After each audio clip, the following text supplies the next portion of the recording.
Le désaccord des parents. Alors le désaccord des parents dans lesquels l'enfant, bien sûr, est témoin, puisque le désaccord entre les parents, ça c'est une chose habituelle, mais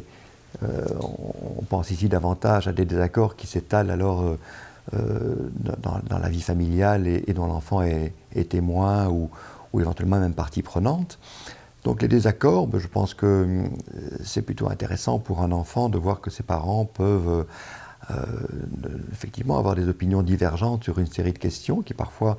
d'ailleurs le concernent plus ou moins directement. La question peut-être importante, c'est de savoir si ces désaccords peuvent alors faire l'objet de discussions entre les parents qui leur permettent d'évoluer et où finalement l'enfant est témoin de ce qu'à partir de positions éventuellement différentes, et parfois même très différentes, des parents sont capables de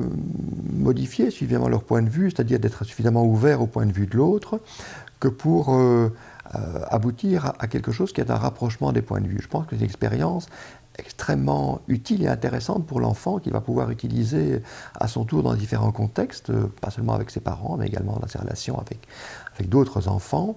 qui est l'expérience qu'au fond, par rapport à l'envie que tout un chacun peut avoir de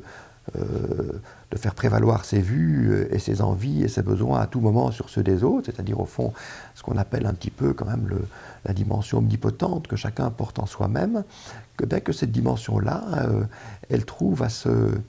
à la fois à pouvoir s'exprimer, mais en même temps à pouvoir se limiter, à pouvoir se transformer d'une manière utile dans les relations avec d'autres, et en particulier dans les relations au sein de la famille, et dans le couple, et également entre le parent et l'enfant. Donc je pense qu'il y a là une dimension vraiment d'expérience vécue très très propice pour les enfants, dès lors qu'il y a quelque chose qui n'est pas répétitif, qui est quelque chose qui est souple, qui reste dans une sorte d'expression qui est authentique, exprime vraiment ce qu'on est soi-même, et je crois que c'est une leçon très importante pour un enfant que de savoir qu'on peut exprimer ses propres idées, ses propres valeurs,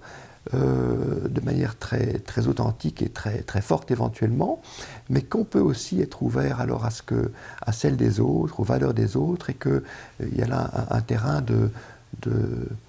d'approche respectueuse de l'autre et de soi-même qui peut petit à petit se développer. Et je crois qu'il y a quelque chose d'extrêmement précieux pour les enfants.